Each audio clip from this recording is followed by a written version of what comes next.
cedar shade roof and then 2 layers of architectural stuff. Okay, all right. Call to order. Okay. I'm going to call the meeting to order. Ms. Hackathorn, could you call roll, please? Dr. Moore, Yes. Ms. McGregor, Yes. Dr. DeGuzman. Here. Ms. DeWitt. Here. Mr. Adamson. Here. Mr. Griffith. Here. Ms. Johnson. Here. Okay, we can have a quorum for this meeting. Wonderful. Any additions or adoptions to the agenda? Dr. Moore, under new business 6D, the solid waste nuisance at 9,000 Selma Pike, we can strike that from the agenda.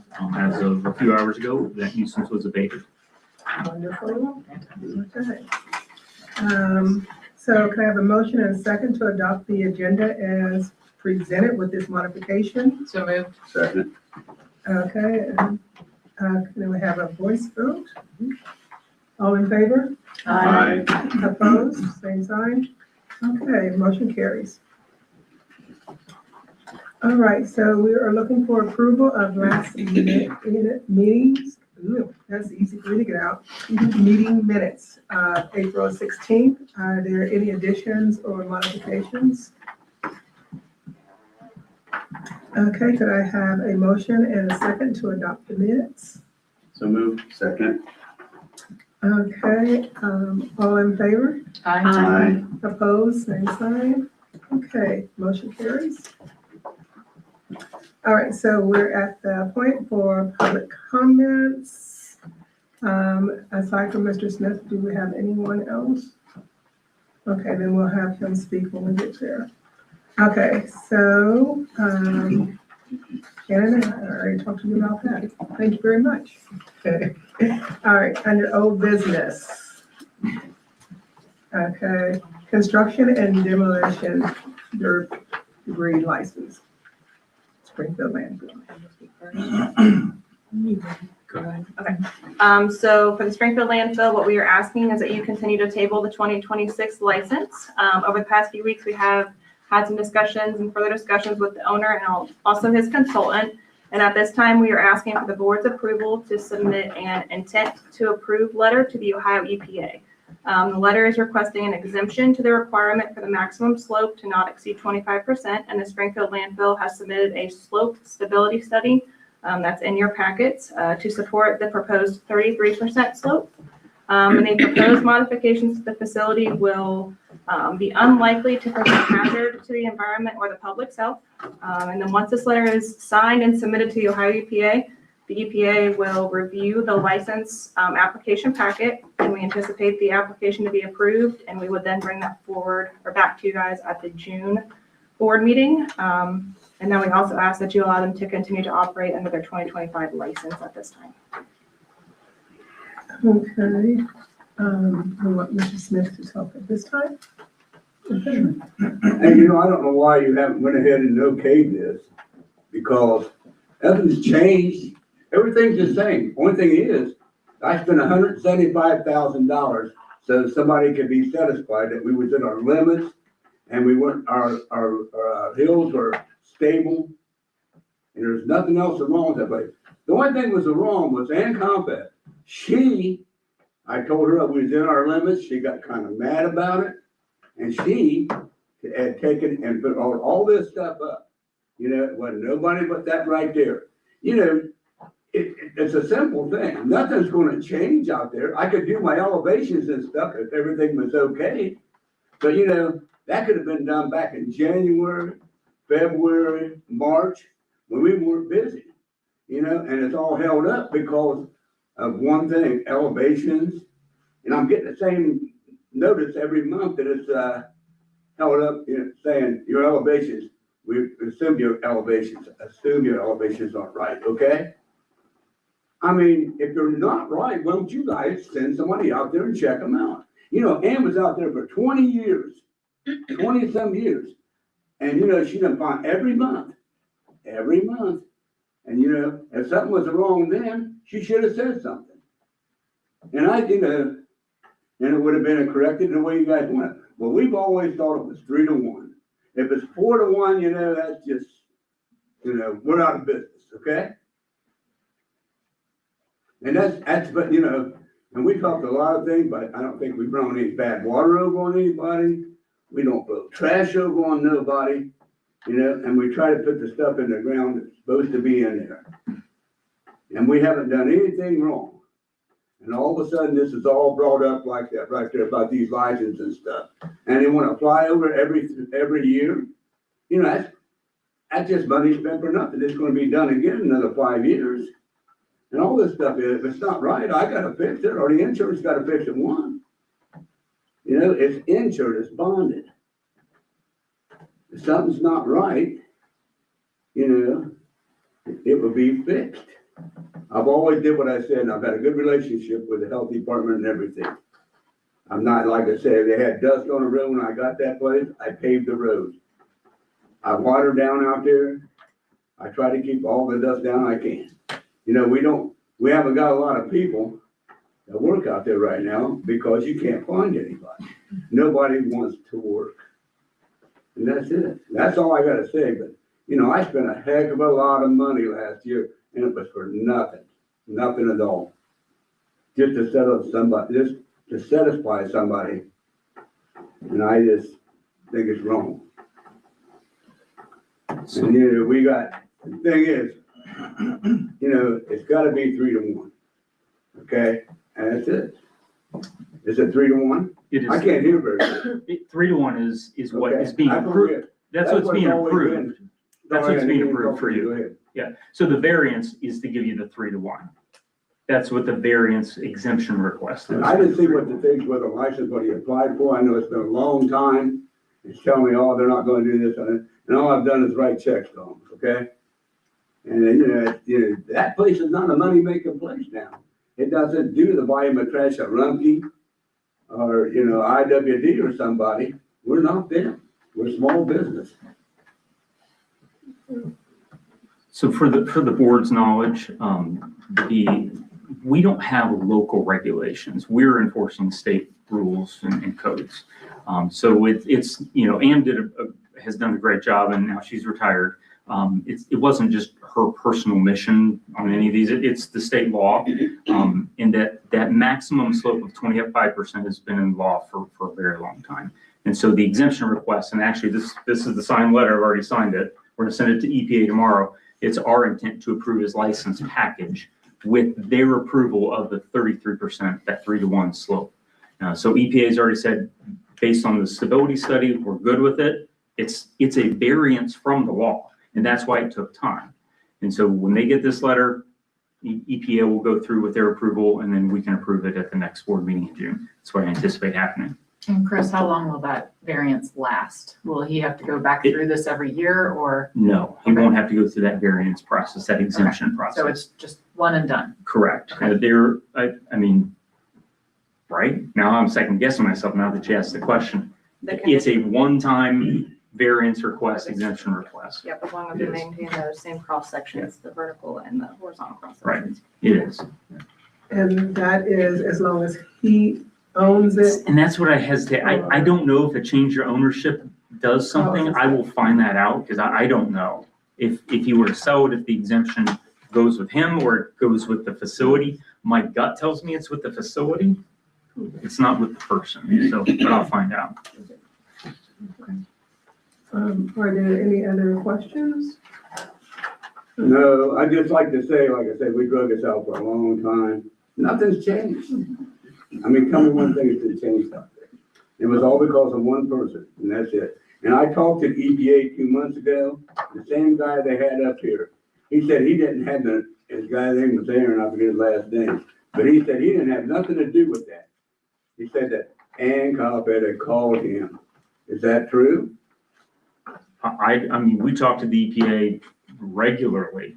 They talk after every time she's done an inspection for the last 20 years. Well, like I said, I've owned it for 21 years. I've not had that much problem out there, I've tried to take it. I had a lady complain about the lights out there. They shut them off because of that. Said she couldn't see the stars. So we just turned the lights off out there so far up. We try to be a good neighbor to everybody. But like I said, we don't run no water. We don't put no trash over on nobody. And we do haul a lot of stuff down to the transfer station. This stuff's not gonna be there. People aren't honest what they put in your containers, what they dump on the field out there. They're not honest. They cover things up. We have to dig them out. Pick them up. We try to keep everything done like that. We got like 3 guys that work out, 3 or 4 guys that work out there, and they just, they try to keep everything clean. So it sounds like the variance is going to be approved, and at our June meeting, we will approve that. And then I think that will be the end of the frustration for you, Mr. Smith. Like I say, we could have had everything fixed on that right there that you wanted. But that was the slow months that we have to use, okay? We're not gonna take away from other businesses to do that. But, we could have had everything done, but every time we got a break in between something we'll work on, So we thank you for bringing your concerns forward. Thank you, thank you. Like I said, I've always had a good relation with the health department. No problem whatsoever.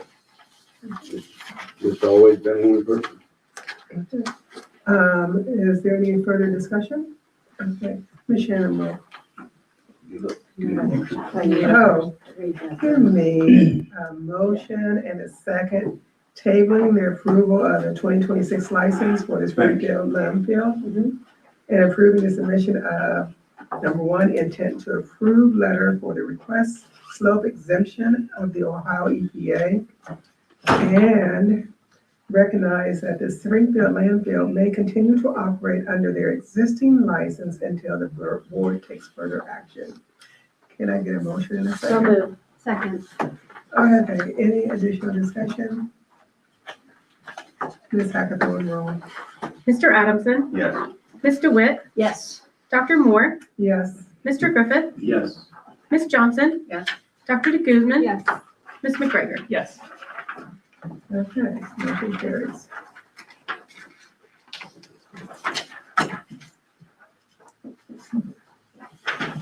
Moving on to new business. Sewage variance requests. All right, so the property owner of 820 West Sparrow Road is requesting a post-installation variance for a concrete in-ground pool deck that is approximately 6 feet from the current leach field. Code requires that 10-foot minimum distance between the hardscape and the septic system. This property is greater than 5 acres, so it is likely to have enough space for a replacement septic system. And we have reviewed the request and would not be opposed to you guys approving this variance as is. So I'm asking for a motion and second to approve the sewage variance. So move. Second. Any questions? Ms. Hackathorn, roll call. Ms. Johnson, Yes.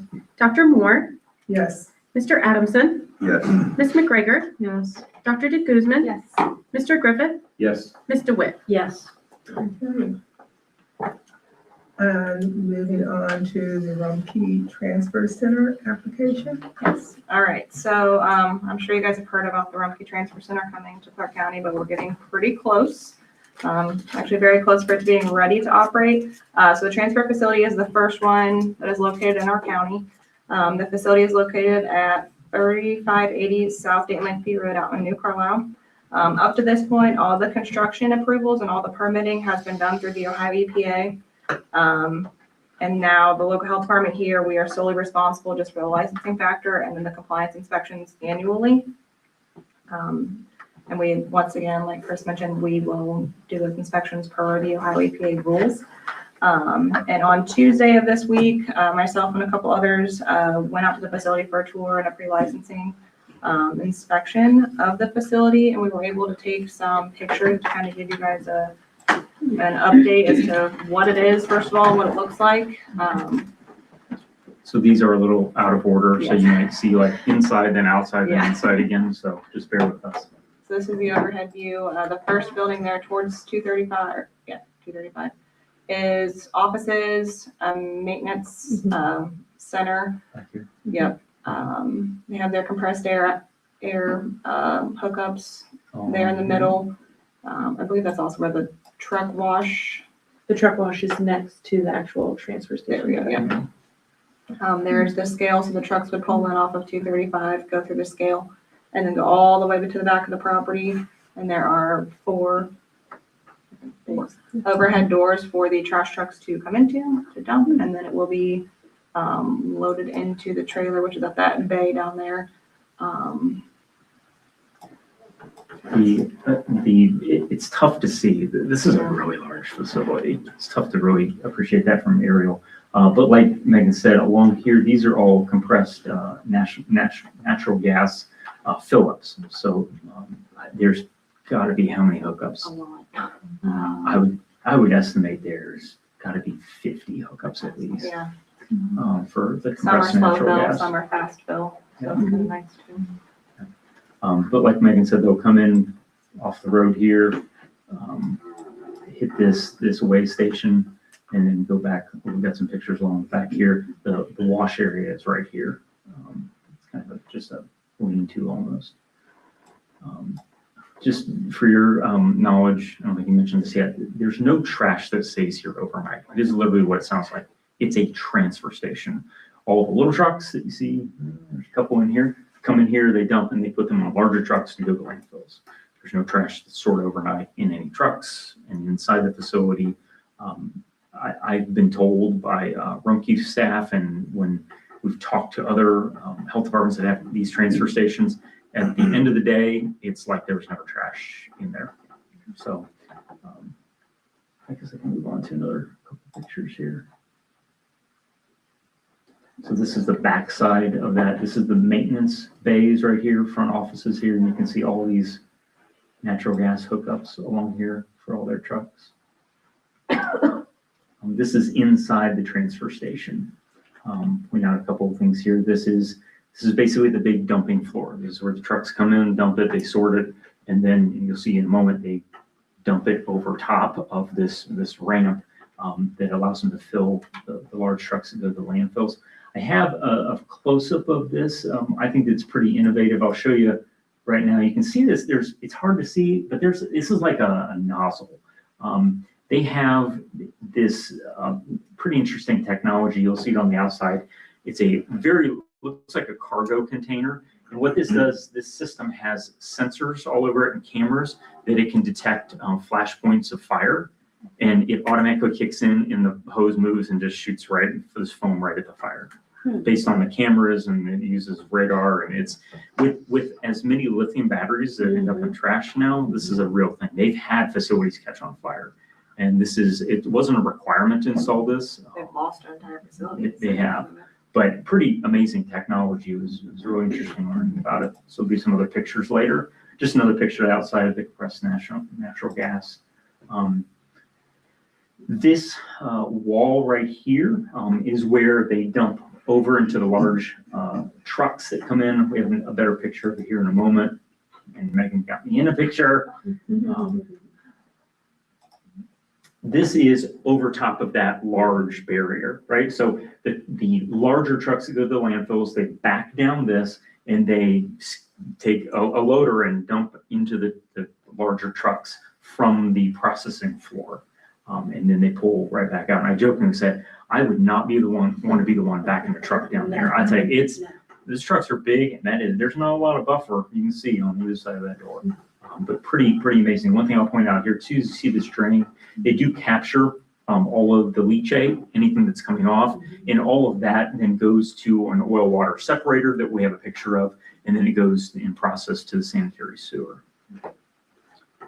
Megan, please interrupt me. Chris, is all this hosed out every night Yeah. and taken Yeah, care of? everything is clean. Like I said, they said you wouldn't know You there don't was smell trash it, there. it's not, Yeah. it's deceiving how large this thing is. Yeah. It's a lot of concrete. It is.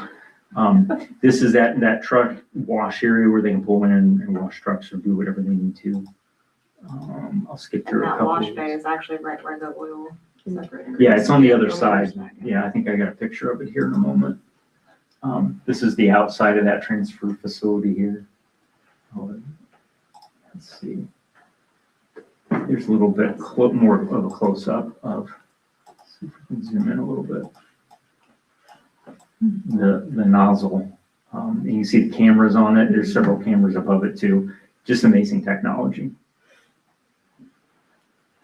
I think that's gonna be required in the future, I would guess. There's your bays. There's all 5 of the bays. you can see, is that me too, Megan? Maybe. You can see how large the bays are. It is a very large facility. So Chris, question, these trash trucks come in, do they dump directly into the big truck? No, they dump on this processing floor, and then they do some separation. Okay, I mean, they'll find some tires in there. They don't put tires on the trucks. They take care of those other places, but things that they shouldn't be in the trash, they'll do separation. It was unclear to me if they have different trucks going to different types of landfills or not through the separation process. I don't know that, but it's just a continuous process where they dump on the floor, they do some moving, separating, and then they go into the trucks over top of this. So the water, they separated, I get that, the oil and the water. And then this is tied into the public sewer. Yes, And so that's a lot of water going into the sewer. it is. And I will tell you, through the whole permitting process, again, that's all through the EPA. They Right. have to make sure that the municipal water system can handle that, and it can. Yeah. Outside as well, I don't think we got any pictures of the outside, a lot of concrete outside too. And they've got multiple catch basins. There's a retention pond nearby as well for anything. A lot of rainwater is going to be going into that retention pond because there's just a lot of concrete outside. Yeah, actually, there it is. You can see a couple of them right here. There's one right here. And it's on the aerial view. The retention pond is over top of here. Just a couple. Here's, this is that fire suppression system right here. So they have a traditional sprinkler system. There might be another picture of that, but then this is the extra protection that they've installed. Like I said, it looks like a cargo container, but it's got this foam that shoots out of the nozzle. It's controlled by cameras. Pretty amazing. I think I have a slightly better picture, maybe not. So this is the top of the oil water separator. So the waste comes out this side of it. Bays are kind of on that side over here. And this is where they have a station here where they can service the oil water separator before it goes to the sanitary sewer. There's another picture of that nozzle. A retention pond in the back.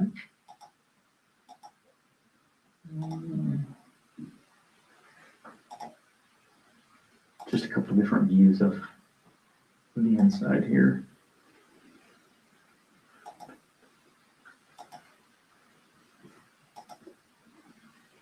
Oh yeah, these little scuppers. That's why we took this picture here. So this is the main floor here. Over top of that is where they dump into the larger vehicles. There's these scuppers all along here so when it's cleaned and rinsed at the end of the day, the water goes through that down to that main drain that I kind of showed you at the bottom of the ramp, and that's what goes out through the process of the oil water separator and then into the sanitary sewer.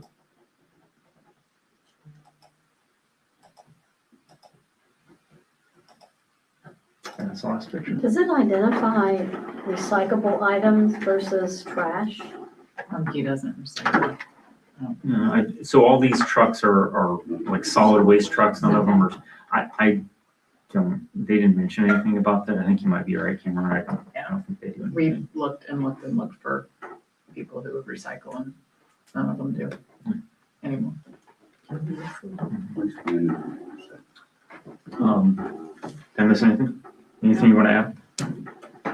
So the large trucks will go onto the scale. There is a plan, but it's not really clear cut yet. We're hoping that the general public will be allowed to go out there and dump. Fingers crossed, that would be good, but we don't know the rates and fees and things like that.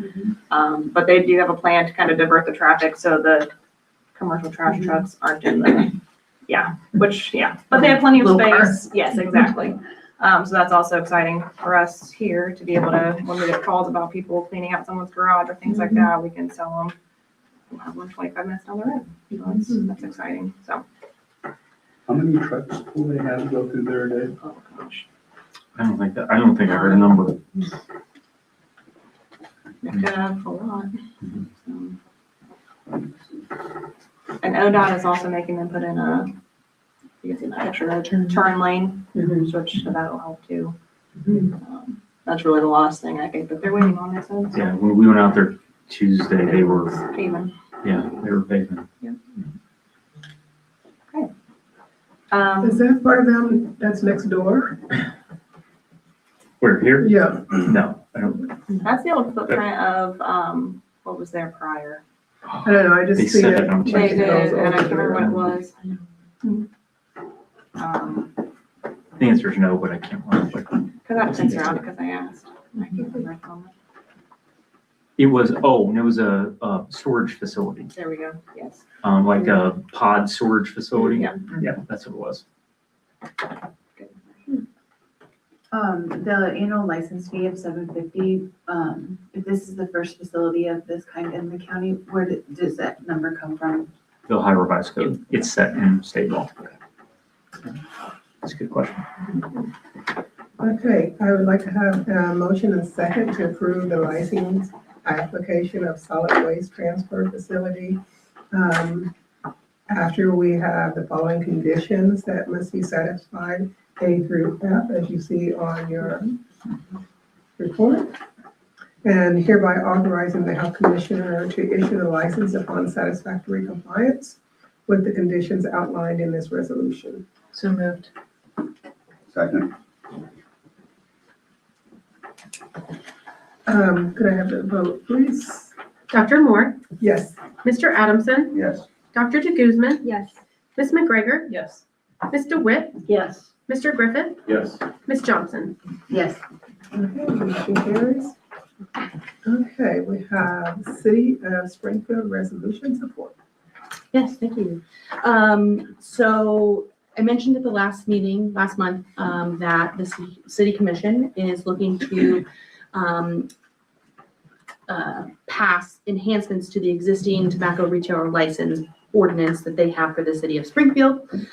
So working with the city commission and Commissioner Ricketts that are here, we would like the board to approve a resolution of support for the enhancement so that we can give it to the city commission. The goal is to start the approval process within the city commission in June, correct? Correct. Correct, okay. So the actual resolution is in your packet. It's a little more formal than the normal resolution, just because we wanted to be able to give something to the city commission.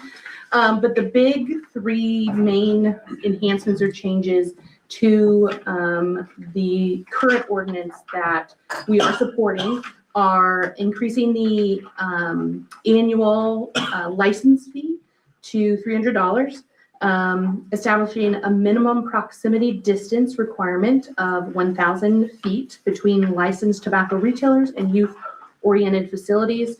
Those that are already established will be able to stay, but no new ones can come in within that distance. And then increasing the penalties and enforcement of repeated violations. So it adds fines for a third and subsequent violations, and then has provisions for license suspension and revocation. So I'm just asking the board to pass the resolution of support that we can provide to the city commission as they go through their approval process. And Larry, if you want to say anything else. I guess the only thing I really want to say is that what we're trying to do here is give this more teeth and make it so that these violations are not just a cost for doing business.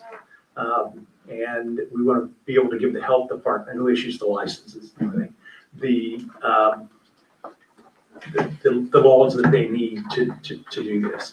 I believe the ones that are closer to schools are grandfathered in, but if they go out of business and a new one wants to open, it's actually up to the health department to issue the license. And at that point, they can say no if it's too close to the school, which is a big deal. So, and we've ran this by our law department, and it means all that. Larry, what about transfer of ownership? Transfer of ownership, So our licenses aren't transferable. right, Okay, So- so they have to start over. Correct. they have to start. And It then they would would be have to like move, yeah. closing. Yeah. They would be like close and move. Yes. Yeah, that's actually under your Okay, jurisdiction. fantastic. And what, the enhanced fines, what does that equate to? And why is it on the third instead of the second?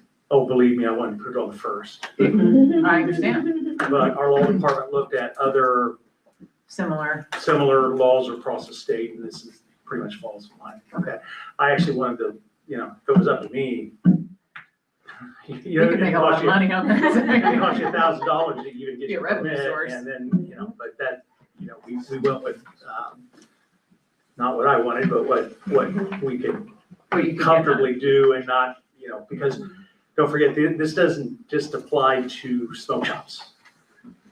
This also applies to convenience stores, Grocery store. grocery stores. So if it was just smoke shops, we can pretty much go in and do what we really want to do. But we do have to take into consideration the convenience stores and grocery stores and things like that also. Thank you. Thank you very much. Scott, I have a question on maybe, what's the distance for a dispensary? From, A dispensary, marijuana dispensary? To a youth facility? That's I don't regulated. know, yeah. To my I knowledge, think it's not it is. regulated. So new. Yeah. And that's all regulated at the state level. Trying to campus. Okay, so could I have a motion and a second to approve the resolution of support for enhancement of the city of Springfield's tobacco retail license ordinance as you have reviewed the resolution? So moved. Second? Okay, is there any additional questions? Ms. Hackathorn? Dr. DeGuzman? Yes. Dr. Moore? Yes. Mr. Adamson? yes, Ms. McGregor? Yes. Mr. Griffith? Yes. Ms. Johnson? Yes. Ms. DeWitt? Yes.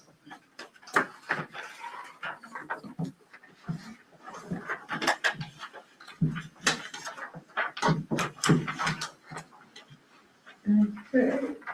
Show on the right page. Grant submission. This is over to me, since Emily is off on vacation, so I will do my best. You've got the grant application summary in your packet. This is not new for us. This is a renewal continuation grant for the WIC program. I can tell you that, see the funding amount requested, we don't have the option, that's what's assigned to us. But I can tell you that's about $45,000 more than we received this current year.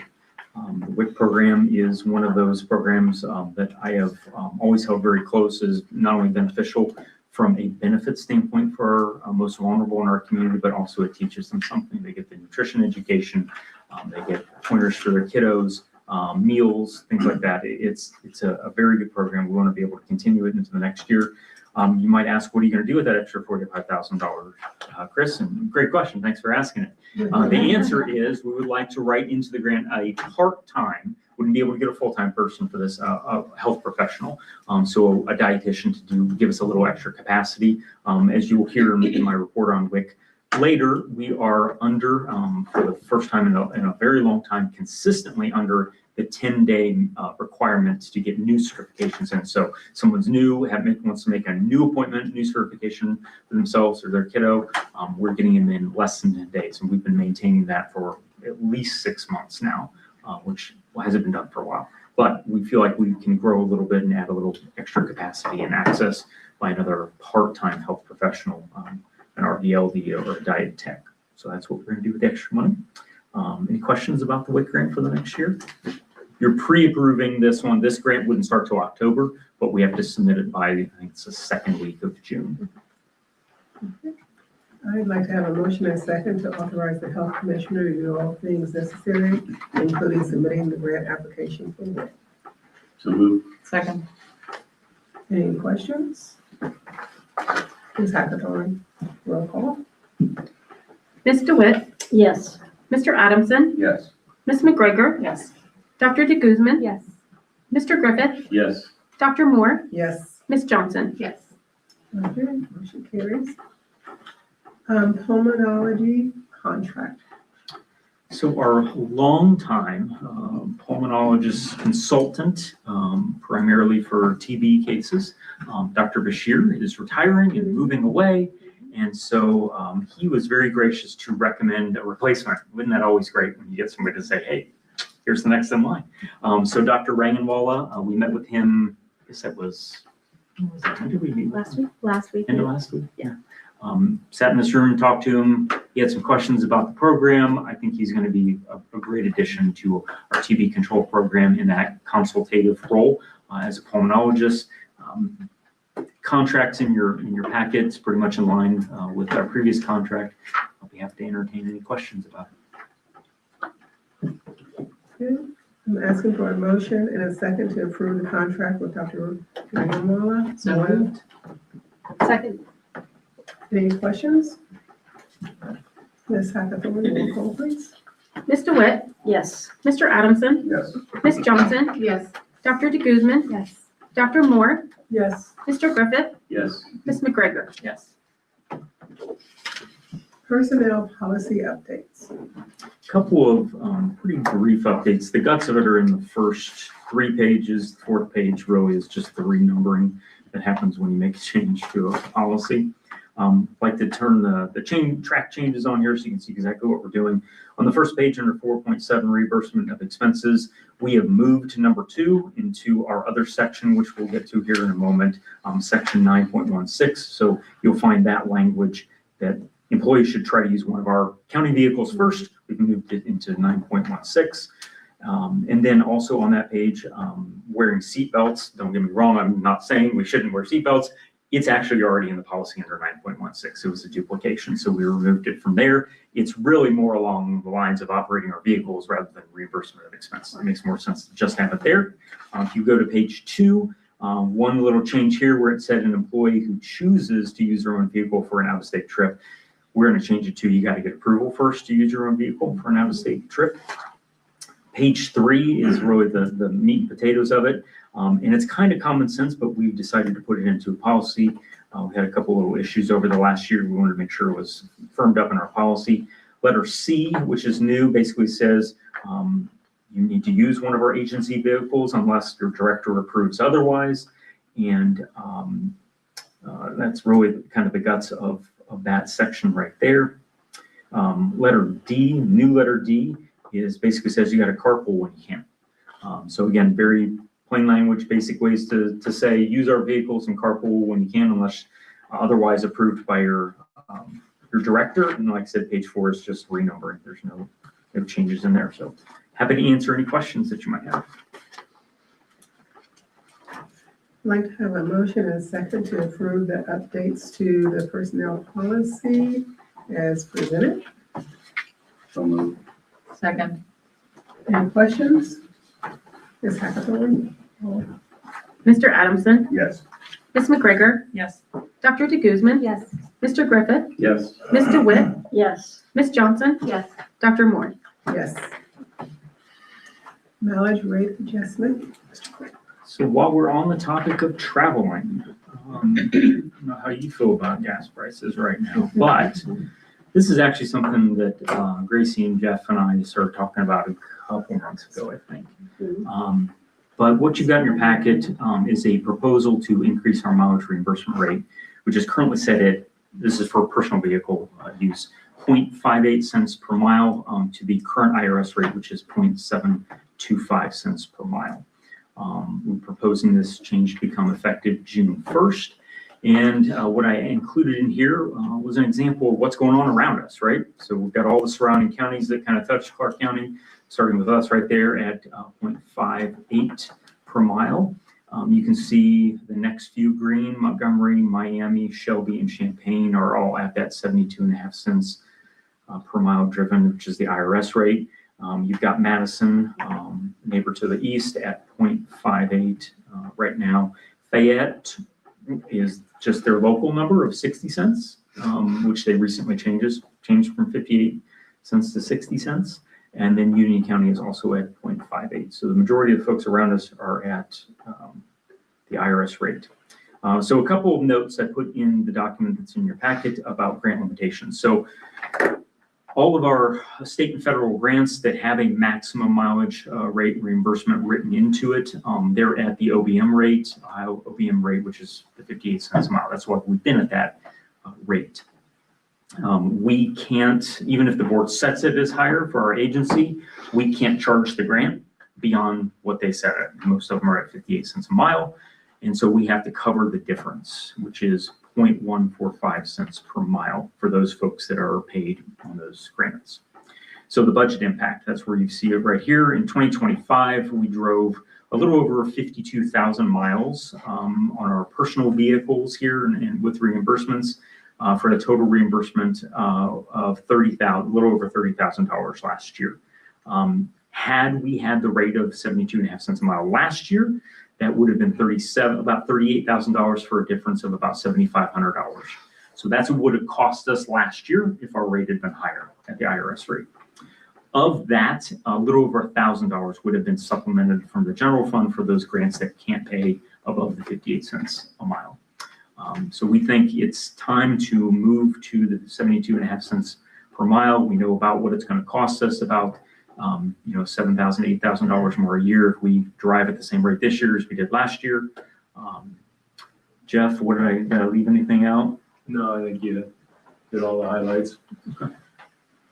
Happy to entertain questions about this. Chris, what impact, if any, with the changes we just approved to the policy will pushing people over to your agency vehicles have? I mean, will that impact the total miles driven insignificantly? Probably not, because we do a pretty good job of already enforcing what we put in policy. But like I said, there've been a couple little blips on the radar, so to speak, in this last year where we have said, oh, it's not in policy. We need to make sure it's in policy. For the most part, staff drive our vehicles whenever possible. So probably not a big difference. Okay. Yeah, I have no problem. So based on what you just said, it's usually just a little bit over $1,000 difference between the 58 cent and the 72 cent. That we would be paying out of the general fund for those who are in grants that can't pay more than 58. Wonderful. Okay, asking for a motion and a second to set the mileage reimbursement rate at 0.725 cents per mile. So moved. Second. Any other questions or discussion? Okay. Ms. Hagethorn, we have the roll call. Mr. Griffith, Yes. Mr. Adamson, Yes. Ms. McGregor, Yes. Dr. DeGuzman, Yes. Ms. Johnson, Yes. Ms. DeWitt, Yes. Dr. Moore. Yes. Okay. Creation of Clark County Health Department doing business as. I think that Gracie and I probably are too excited about this, if that's a possibility. This is something that's in our strategic plan, is changing our name. People call us the Clark County Health Department. I respect the history of why we're called the Combined Health District, because we are combined with New Carlisle, Springfield, and the General Health District. But to people who are not scholars of public health history, like I am, it doesn't really mean anything. The words combined and district really don't mean anything. And so as we want to continue to be, have plain language used in all of our things, and making sure that we're reflective of our community, why not call ourselves officially what people call us anyways, and that's the Clark County Health Department. So we are allowed to do that. In case you didn't know, we're allowed to do that. It's in the revised code under 3709.011 says we can call ourselves something else. That was put in place back in 2019. And so I think it's time. And the other thing I want to show you, besides the name change, it's just the beginning of things that we're going to be doing. I'd like to show you our new logo. There are 4 versions of it. So we respected the history. It's very identifiable, that county outline of being forward and upward. That's what the arrows symbolize. But we changed the font, obviously the name, and did a couple of different variations of it. You can see in the middle, we went away from the italic font and went with a font that Gracie selected. What's it called? Roboto? Roboto, yeah. I'm not a font scholar either, but I just want to show you this too. This is another version. So on things that are pretty small, we probably will not use this version where it has our prevent, promote, protect down here. But I'm excited to incorporate that in because that's the national tagline of public health is prevent, promote, protect. So we incorporate it into the stair step shape of our county. And then we went with another version of it. We've never had anything like this before, where we put the CCHD inside there. And so this could be used on things that, when our logo gets pretty small, it's harder to read things. So we worked with a graphic design person that I know to do two versions of that too, where we just have the CCHD in the middle of the county and then also incorporate the prevent, promote, protect. So probably ridiculously excited about that on this side of the table, but really looking forward to just, again, being more reflective of what the community calls us anyways and knows us by. So, questions, comments? Can I suggest that you make the prevent, promote, protect larger on the ones that you do use it for?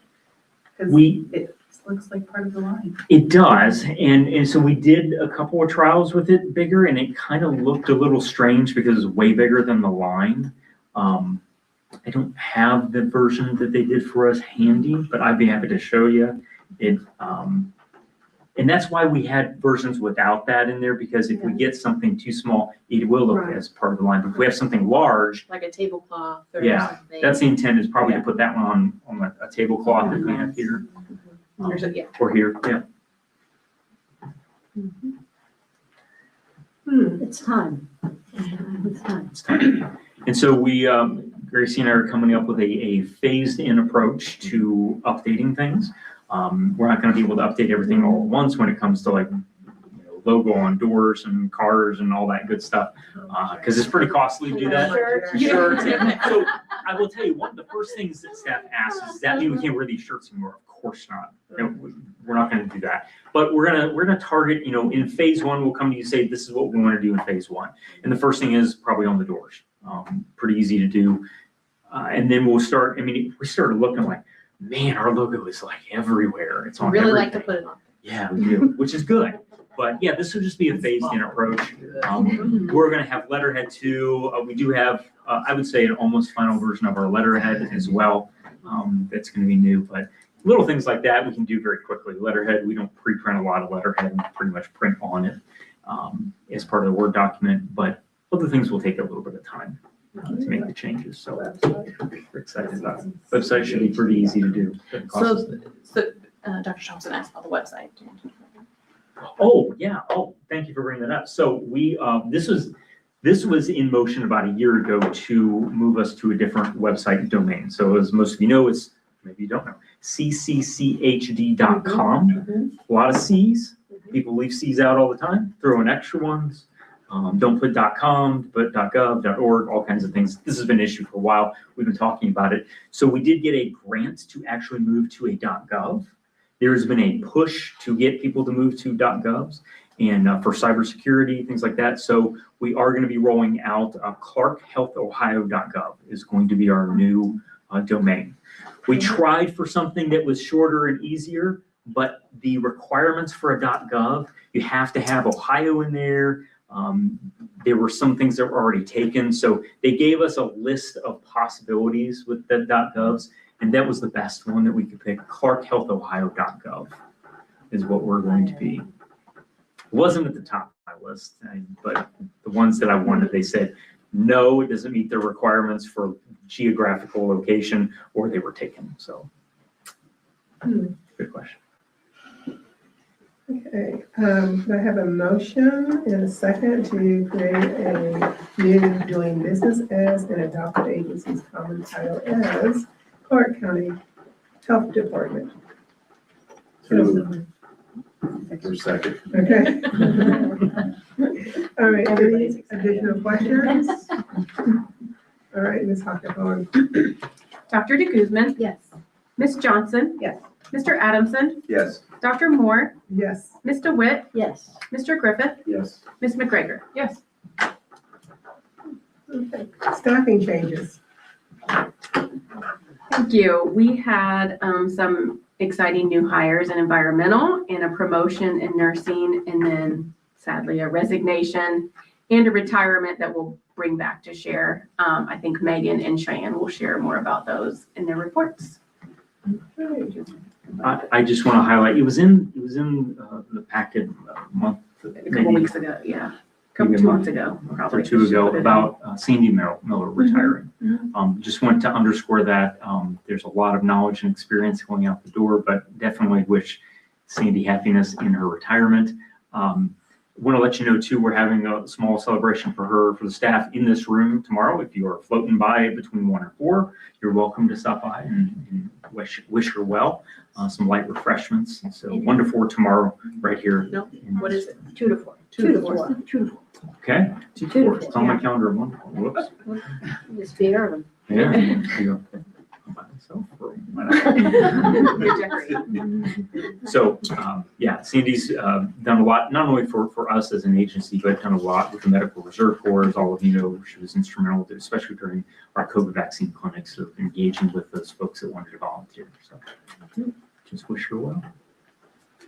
That's it. Okay, so I need a motion and a second, appointing new employees to public health. So moved. Second? Okay, any questions? Ms. Hackathorn? Dr. DeGuzman, Yes. Dr. Moore, Yes. Ms. Johnson, Yes. Mr. Adamson, Yes. Ms. McGregor, Yes. Mr. Griffith, Yes. Ms. DeWitt. Yes. Moving on to financial reports, expenses and vouchers. Thank you very much. Vouchers, as a reminder, these are non-payroll expenditures. They're organized in a report by fund. This month is just under 200,000, which should be about average. Most of our biggest expenses in there are either employees that we're contracting with to do the work, vaccines, and of course, our biggest is health insurance. Happy to answer any questions about any of the expenditures that appear there, though. And I have a motion and second to approve the expenses and vouchers for April 2026. So moved. Second. Any questions? Ms. Hackathorn? Mr. Adamson, Yes. Ms. DeWitt, Yes. Mr. Griffith, Yes. Dr. Moore, Yes. Ms. McGregor, Yes. Ms. Johnson, Yes. Dr. DeGuzman. Yes. Okay, motion carries. Any transfer and advances? No transfers and advances. Okay, so we don't have anything budgeted or unbudgeted. We still need a motion. Thank you very much. Okay. Monthly budget report. The usual 3 documents. The revenue and expenditure report for 8201, this is our general fund. Just one quick thing I want to point out on this one, if you look at the bottom right corner, it looks like it doesn't look like we did spend about $14,000 more than we took into the general fund. If you look at the revenues versus the expenses compared to the budget though, that number is going to grow, and we know it's going to grow. So in the next several months, next 8 months, you'll see that number getting bigger. We're about halfway through our revenues, according to our budget. We're only about a third of the way through our expenses in that account, according to our budget. So it will look in our general fund as if we are operating in a deficit. We know that's going to happen. So it's not ideal, but it's also not a cause for alarm. The next report is the Ohio Cash Basis Report. This is the one that I build the new sheet of many colors out of. In this version, I do it on a monthly basis. So the beginning balance is where we were at the beginning of the month, revenues and expenditures in the month, and then the ending balance is where we're at the end of the month. That is all the funds individually. The next report is where I break them down into those 7 groups. Right. And then I complete the graph and things like that. If you look at the numbers or the graph, you'll see that revenues are down from this point last year, but so are expenses. I would attribute most of that to the loss of the extended operations grant.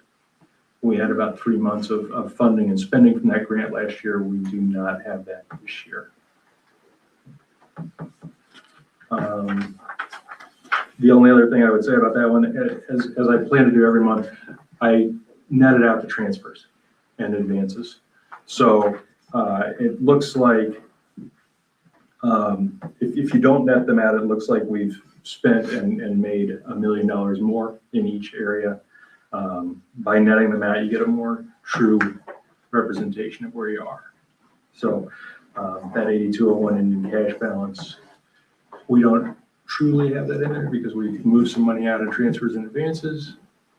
But that's where we would be if we take those out and we actually talk about the real dollars.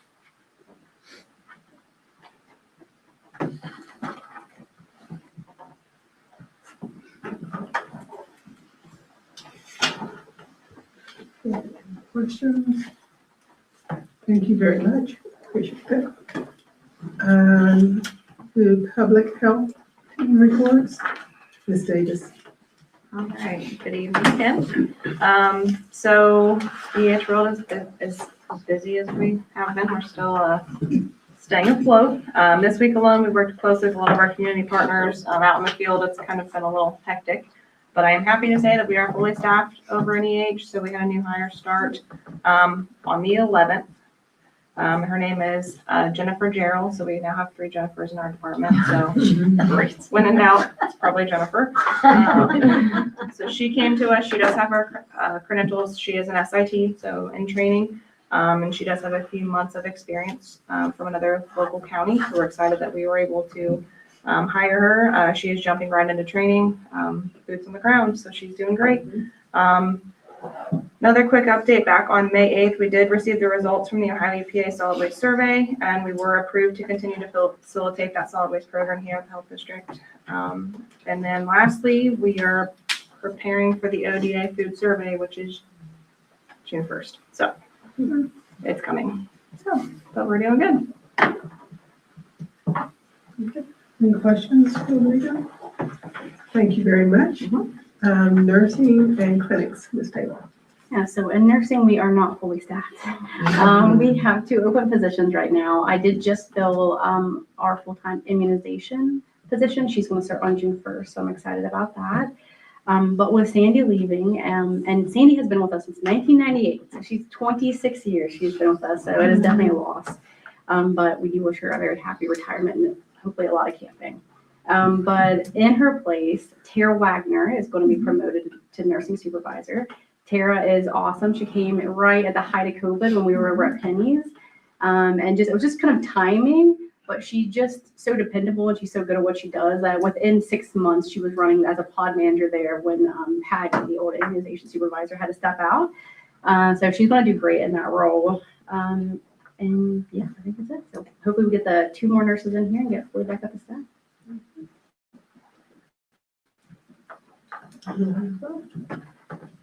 Any questions for Ms. Taylor?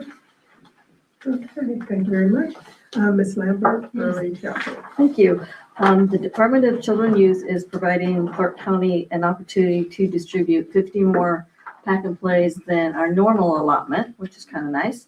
The only caveat is we need to have them distributed by June 30th, which is a little more than a month away. So last week I reached out to our collaborative partners and we've already started to see more calls, and then we're going to run social media campaigns starting Tuesday. So hopefully it'll make the phone ring off the hook and we'll be able to educate an additional 50 more families than normal. Back in place. Any questions for Ms. Lambert? Okay, thank you very much. Women, infant, and children, Mr. Cook. I will fill in for Emily as best I can. You've got a report here. Just a couple things to point out. Continuing, I know we've said it a bunch of times, continuing the great relationship we have with Springfield Regional and the Birthing Center, allowing us to have a WIC person there all the time. We're actually training one of our breastfeeding peer helpers to join that dietitian at the hospital to do a little bit of intake and do some breastfeeding peer support while they're there, which is, it's important. If you look, one of the things that's on here every single month is the breastfeeding initiation numbers.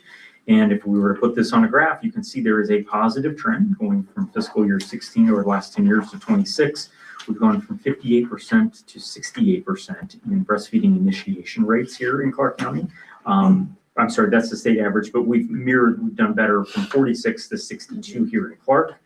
So we're on a good path here, and things like this, putting one of our peer helpers in the hospital to help, you know, those moms right there in the hospital is going to be beneficial as well. The hospital has resources, but I also know they appreciate when we're there too. So it's a great partnership. Farmers Market Voucher Program, we're getting to do that again. That's where our WIC participants get vouchers to go to the farmers market and redeem those for fresh fruits and vegetables. That's going to be starting in July. They're starting a new program where they actually scan QR codes that reimburses the farmers and the vendors that are there through the WIC program. So hopefully that they'll get their payments quicker from the WIC program than they did in the past. So looking forward to being able to pass those out to our participants here this summer. And that's all I've got for you. Very nice. Yes, thank you. So you have the packet, or the report in your packet. There are just two things that I'd like to highlight. First is through our Safe Communities program, Safe Communities program, every year we kick off the Click It or Ticket campaign. That's a national campaign. It starts, this year it runs from May 11th to May 31st. So meaning there's increased enforcement about wearing your seatbelt throughout the nation in Ohio and here locally. So just to give you some perspective, in the past year alone in Clark County, crashes that are involving unbelted drivers or passengers have resulted in 128 minor injuries, 27 serious injuries, and 3 fatalities. So to kick off the campaign, we held a press conference right here in this room, actually earlier this afternoon. So we had Springfield Police Department, Clark County Sheriff's Office, and the Ohio State Highway Patrol all here speaking. The newspaper came just talking about the importance of wearing your seatbelts, not just for the driver, but everyone in the car, no matter what seat. One thing Lieutenant Cook from OSP pointed out is that the time between Memorial Day and Labor Day is referred to as the 100 deadliest days because there is a spike in fatal car crashes. And it's especially for teenage drivers. So Click It or Ticket leads into that. So just again, no matter what type of vehicle you're in, the safest choice for everyone in the vehicle is to buckle up every time. So just wanted to pass that along. And then the other thing that's not in your packet, but I wanted to point out, we are very excited that the 2025 Youth Risk Behavior Survey results are finally completed and have the countywide reports are on our website and can be located in our health data reports section of our website. So as a reminder, this is a survey that we complete locally every 2 years. So we did it in the fall of last year, and it does middle school and high schoolers, so really 7th through 12th grade. And it covers a wide variety of topics, including behaviors that contribute to unintentional injuries and violence, sexual behaviors, alcohol and drug use, tobacco use, things like that. We are very fortunate that all of our schools agree to administer this because it is, a heavy lift for them. They have to administer it and it's a lengthy survey. So we are very lucky to have the buy-in of all the schools. And we thank them. And once again, we had over the threshold of the 60% representative sample size. So it can be representative of the entire school age population. And this year we were fortunate enough to work closely with Wright State and one of their senior statistical consultants to actually analyze the data. But Anna Jean Sauter and Kim Wise also helped to format and everything. So I do want to thank everyone that was involved. But we shed a lot of information from the YRBS that not every local community does. So we are very fortunate here. I know a lot of our partners that we work with are very glad that we do it. It is helpful with seeking grant opportunities, funding, things like that. So if you have a chance to go to our website and check it out, it is there. So we're excited that that is published. Thank you. Any questions for Grace? Okay. Legislative updates. Handful of things for you. First, special thanks to Gracie for running the meeting last month. So hopefully you got a little preview of what you're going to get next year. Appreciate that. Let's start kind of at the national level. If you have not paid any attention, you don't know that there are a couple of things that are making international news when it comes to infectious diseases. That's the hantavirus and Ebola, both of which I would consider low risk for the general population. Hopefully you've continued to hear that from the experts. And unfortunately, the experts aren't always in our federal government right now. So that's why I always say, rely on your local, right? We're the unbiased, non-political piece that our community has come to rely on. And so the hantavirus and the Ebola outbreaks are both, neither of these are new pathogens for us. We have experience internationally.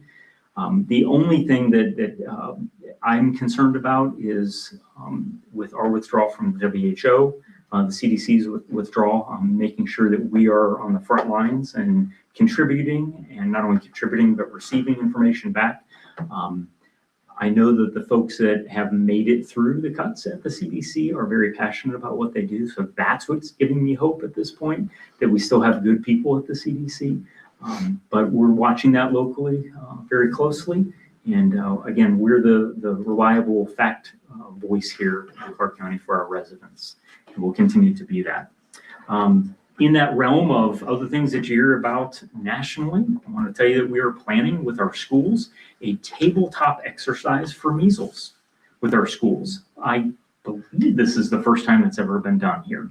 So we are having, have invited all of our schools here in Clark County to participate in a tabletop exercise that we're running that would simulate a measles case, or 2 or 3, I don't want to give it all away, in a school system and what the response could be. So it is a no-fault learning environment. We're going to have it at the ESC second week of June, so give them a chance to get out of school. And we've invited, it's for superintendents, principals, school nurses, legal, public information, media folks in schools. And it's a no-fault learning environment where we're going to run through a scenario over the period of about 3 or 4 hours, simulating 3 or 4 weeks in that 3 or 4 hours. And just kind of challenge us to talk through what we would do from the health department side of things, what the school would do when it comes to exclusion of unvaccinated students, what they're going to do to help protect their staff and the rest of the students. So we're excited to host that here in a few weeks. If you also may have noticed that at the very end of April, so after our last April meeting, there were initial hearings in the Supreme Court about temporary protective status for Haitian folks. There's still not been a decision, but if you have had a chance to read all the testimony that was given and the responses from the interaction with the judges, it doesn't seem promising for overturning what this administration wants to do with folks. I don't have a crystal ball, and I'm not a lawyer or anything like that, but most of the things I've read say that it seems to be leaning towards allowing the administration to do what they want to do anyways. So we're watching that very, very closely, because obviously we know what kind of an impact it's going to have on not only this community, but potentially employers in our community. And so we're just watching that very, very carefully. Employee insurance. We have, as you heard last month from this side of the table, that where we started with our negotiations with our employee insurance provider, a lot has happened over the last month. We're not quite there yet, but I can tell you we're headed in a really good direction, not only for our fiscal bottom line, but for the employees as well. We're going to start having some meetings with employees next week to start talking about what it's going to look like for our next benefit year, which starts in July. And so hopefully be able to tell you some very good news here next month about where we're headed with our insurance premiums and coverage for the staff. A couple of the things too, in this building, one of the things that in the fall of, I guess it was fall 24, when we had Homeland Security go through our building, when we were one of those buildings that was kind of being targeted and talked about a lot. Homeland Security had a lot of concerns about the safety and security of our building. And I said, boy, I wish I had a big bucket of money that would go along with this recommendations from all of you, and no one dropped one on my front porch, unfortunately. But there are a few things that we have noticed over the last couple months that it's time to do something about. And the first thing is our doors here. All of our doors are secure. but they use a punch code to get in. And so anytime we have somebody leave, we have to go through and change it. And the manual process of doing that is kind of labor intensive. And we have very old locks that have been a little challenging from the maintenance side of things. It's time to move forward with electronic swipe locks on our doors. We don't have a lot of doors here, we have 6. But it's going to cost a little bit of money that we're going to be able to pay. It was budgeted in our MAC, the Medicaid Administrative Claiming Fund that we reserve for these type of projects, capital projects. We're getting some quotes from our tech advisors. It's our RT company. This is one of the things that they do. And so we're going to be moving forward with that. I'll make sure that all of you know before we do that what that's going to look like. But it's just time to do that here at this building. Our High Street office does have electronic locks on the outside and the inside too, so it's time to upgrade us here, provide a little bit more security in this building. And let's see, legislatively, not a lot new. I know Gracie did a good job of updating you about a couple things last month when it came to the sewage changes, but I do want to mention one House bill, a new one, House Bill 820. It's entitled Radon Testing. This House bill would require radon testing in school facilities and create a home radon mitigation income and commercial activity tax credit. So a couple of things. It would require radon testing in schools within 4 years after the bill is approved, but there's no requirement to remediate if levels are found to be at the action level. So it says, hey, schools go test. Frankly, it would be self-enforcing because if they get results back that it's a problem, our school's really going to say, oh, that's nice, and just put the paper over there. I mean, they're going to feel obligated to do something if they know. This has shades of something that was years ago called Jared's Law. Jared's Law was put in place years ago. I actually inspected schools under Jared's Law years and years ago. It actually had a component of this in it for radon testing. And so it's almost like a reboot of this, but it's specifically targeted towards the schools. But the second part of that is that commercial activity tax credit that would basically give owners who found radon in their homes and put in a radon mitigation system a tax credit of up to $2,000 to help offset some of that cost of putting in a radon mitigation system. So it's interesting about the school piece. I'm going to guess there's going to be some back and forth on this House Bill 820. I don't think it's the final version of it's going to look like what it looks now, but we're watching it very carefully from an Association of Ohio Health Commissioner standpoint, what the impact would be for not only homeowners, but for schools as well. And then my last thing of the night is Megan kind of alluded to, it's been a week of working with our partners. And I'll just tell you, just give you an example. I just want to give credit to the city of Springfield. Megan and Gracie and I were at a hotel in this community until about 9 o'clock last night. It had some sewage issues. The city was right there with us. Had some great folks that I've known for a number of years now, all working together to try to solve the problem that was at this hotel. You know, I didn't even have to ask, you know, like Megan's like, let me make a, call and my family will be fine. And so I just want to highlight the sacrifice of people like Gracie and Megan and other staff. I know it happens enough, but it was front and center last night when we were literally in boots wading through sewage at a facility last night. So a lot of things go on in this community that nobody has any idea. And hence the shirt, right? And then you've got the shirt, right? Probably why it didn't happen. It happens every day and we do it. Nobody else knows. And that's how we like it. We don't look for the accolades. We just do it because it's the right thing to do. So, and I can just tell you, it happened last night. But I can think of no better people. I'd rather spend a Wednesday night at 9 p.m. than these folks right there in our good city folks. Chris Moore, Logan Cobb, fantastic folks.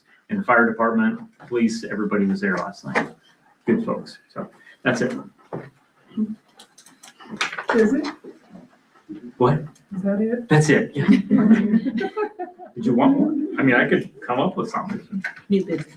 New That'll be business. Additional. Additional business. Well, do it. Do you want an executive session? Oh, we don't need an executive session unless y'all want to go. Yeah, we don't need it. Okay. Additional business, please. I would just like to offer a couple of brief comments to Dr. de Guzman. I know that I've only known you for less than 5 years, but other people in this room have known you for a lot more, up to 15 years of knowledge and experience that you've shared with this board on behalf of the citizens. And I just want to say that in my experience of 5 years, and I know that reflects 15 years, you have been a huge asset to the citizens of this county, and they don't even know it. Sure. That's the special, Sure. right? That's the special thing. You're a hero that nobody knows about. You've got a cape underneath that jean jacket that nobody knows about when you serve on this board.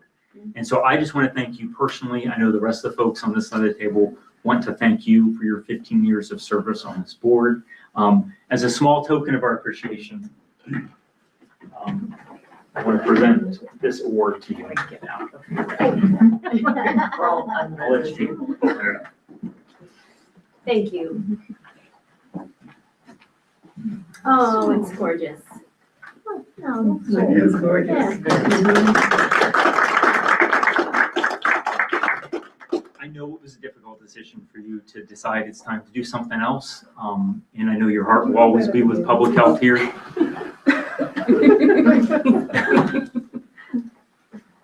Thank you. You're the only original here for me. Yeah, Valerie was saying that earlier, that, I'm trying not to shoot personally, but. well, no, if I knew you were gonna be my roommate. You stuck around? It's like around. so thank you for everything that is known and unknown in this community, for all your service through, you've been through a lot. You've been through COVID. Were you here? You were here during H1N1 as well? On the board? So look at that. I think 2 pandemics give you the eject button for the board. So thank you on behalf of all the staff and the citizens. We appreciate you. Yes. Well, thank you. Mm-hmm. It's an honor. This is a very small compared to where I've seen Detroit, Atlanta, but mighty. And it's been an honor to serve with you guys. So, thanks. Thank you. Thank you. Thank you.